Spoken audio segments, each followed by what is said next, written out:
Welcome to Boys in the Hood TV. Today we're going to be discussing the life of Tiny Creep from the Rollin 60 Crips. Now, Tiny Creep will be born Trayvon Boyd in 1973 in South Central. He will grow up on Eline Ave in the Rollin 60 set, which was soon to be known as the Overhills. Now, Boyd was a good student who got good grades. He loved playing sports, which included basketball and even football.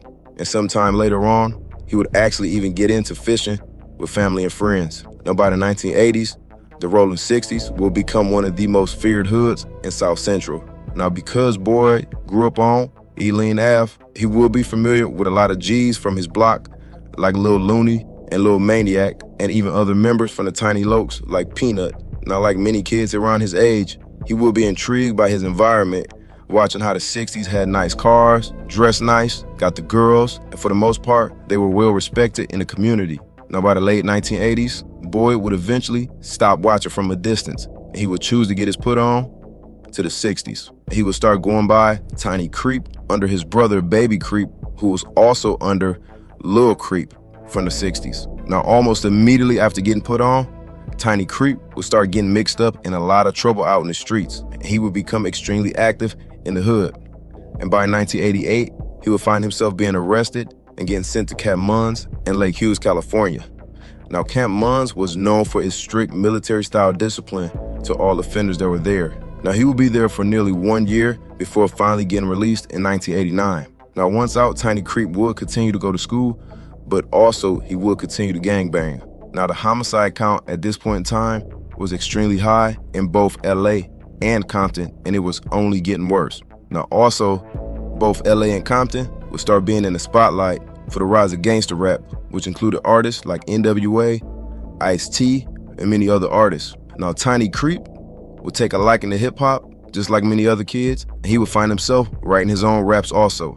Now, along the way, he would meet another young up-and-coming rapper by the name of Kenneth Green, also known as Papa LQ from the Rollin 60s. Now, he would take Papa under his wing, showing him a lot of love, supporting him, while also encouraging him to focus on any of his goals he had. Now, by 1990, one of Tiny Creep's big homies, Lil Looney, will parole and be back out on the streets.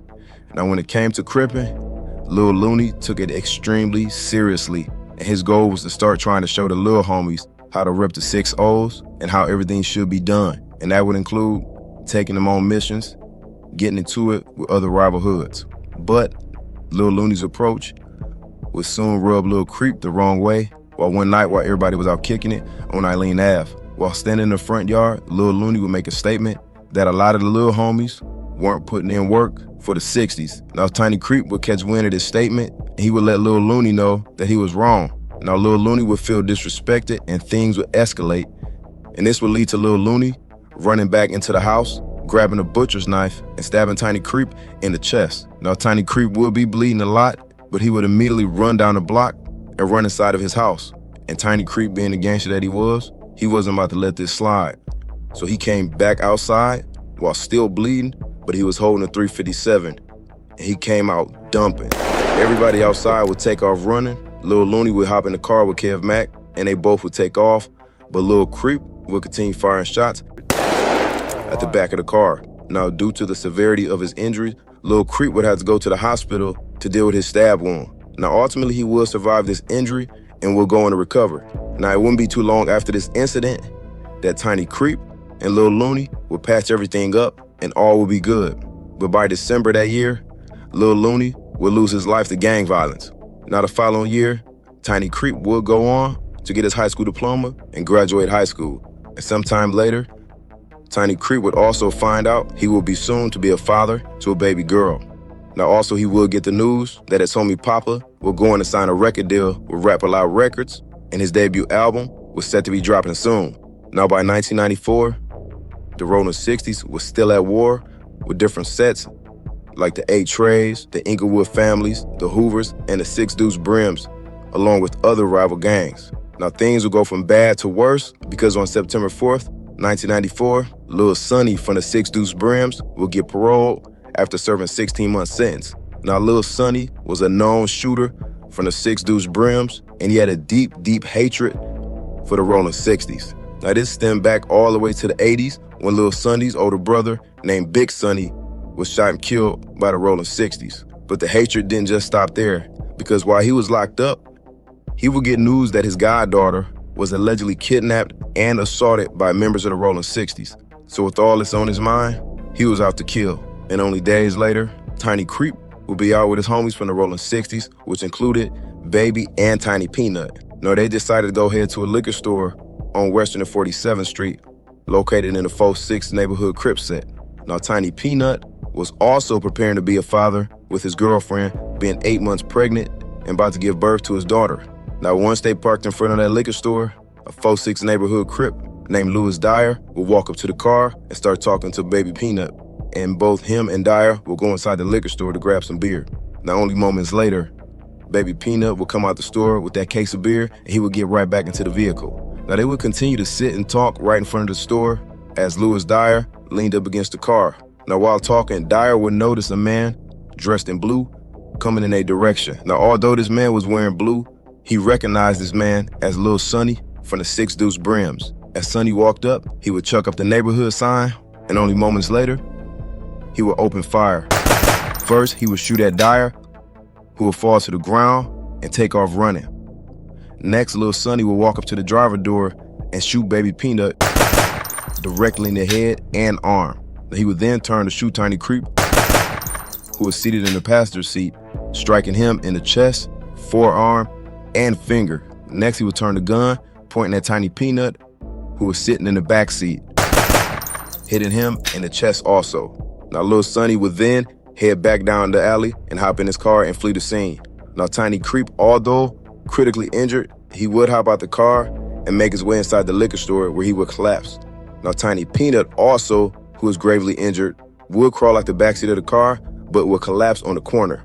Now, a woman named Zania Meeks, who would witness the shooting, would run across the street and get on the payphone to call 911. Now, a short time after, police and EMTs would arrive on scene, but by the time they arrived, Baby Peanut will be pronounced dead at the scene. Now, both Tiny Creep and Tiny Peanut were still alive, and they would be transferred to the nearest hospital. But shortly after arriving, both Tiny Creep and Tiny Peanut would also be pronounced dead. Now, the police will start to canvass the area, and they would speak to Meeks, who they would then take down to the police station to question. Now, Louis Dyer, who had fled the scene, would come back to the scene and see the police around, so he would immediately then get on the payphone to call up Baby Peanut's uncle named Gregory, and he would tell him that Baby Peanut had been shot by a 6 Deuce Brim known as Lil Sonny. Now, back at the police station, eyewitness Meeks would be questioned by police, and she would tell them that she did witness the shooting, but she had no idea who the shooter was. Now, days later, she would be repeatedly brought in and interviewed again and again, but each time, she would refuse to identify the shooter because she was afraid for her life, especially because she had received death threats. Now, Baby Peanut's uncle, Greg, would call police, letting them know that he received a call from Louis Dyer telling him about the shooting.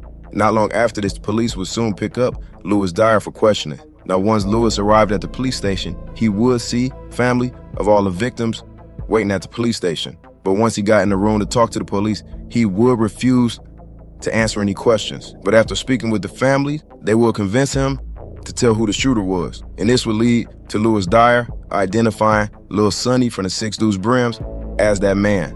Now, about 4 weeks later, Lil Sonny will be arrested on suspicion of murder.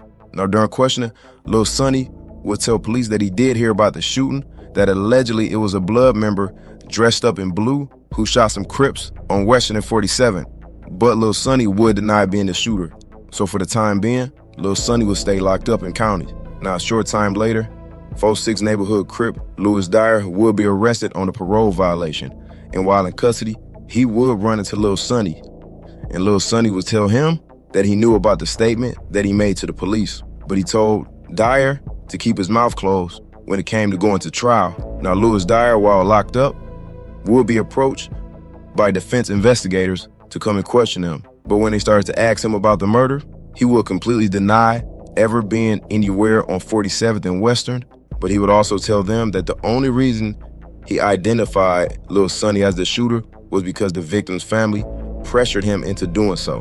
Now, with Louis Dyer retracting his statements, the prosecution will be forced to drop this case, and Lil Sonny will be released by 1995. But only a few years later, Lil Sonny, along with 2 other Blood members, will commit a bank robbery which will be caught on camera, and an innocent 48-year-old mother will be murdered right in front of her son, and this will make national headline news. State, 4 armed men entered the Vandenberg Federal Credit Union. Sawed-off shotgun, demanding us all to go to the ground. The masked suspect chased after the female victim and shot her down in front of the bank. And by 1998, Lil Sonny will be arrested on robbery charges, also including the murder of 48-year-old Christine Ostrich. Now by 1999, Louis Dyer was now trying to be a reformed man, and he would choose to cooperate with the district attorney about the 1994 murders. Also, Zanaya Meeks, who had turned her life around and became a Christian, would also agree to testify, and she would also identify Lil Sonny as a shooter that she saw that day. Now, Lil Sonny will go on to be charged with 4 counts of first-degree murder from the 1994 shooting of Tiny Creep, and also the 1997 shooting, which took place during the bank robbery. Now, in 2000, Lil Sonny will go to trial. Now, both Dyer and Meeks would testify in front of a jury that they saw Lil Sonny walk up and shoot Tiny Creep, Baby Peanut, and Tiny Peanut on September of 1994. Now, the DA will also have multiple witnesses, which included a former Blood from the Van Ness gangster Brims who would take the stand, named Johnson. Now, Johnson would tell the jury that Lil Sonny had bragged to him about murdering the Rollin 60 Crips in the car. He would go on to state that Lil Sonny saw a white Cadillac, and as he approached the car, he shot all 3 men as they sat in the vehicle.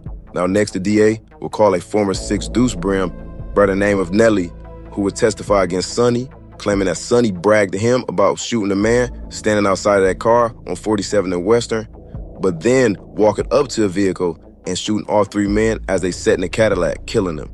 Now, the defense will call Lil Sonny's family to testify on his behalf, and they will tell about his troubled upbringing, dealing with abusive mother, grandmother, and his absent father, who was a former pro boxer. But none of this will be enough to convince the jury, and Lil Sonny will be found guilty on 3 counts of first-degree murder and attempted murder, and in 2003, he would be sentenced to death.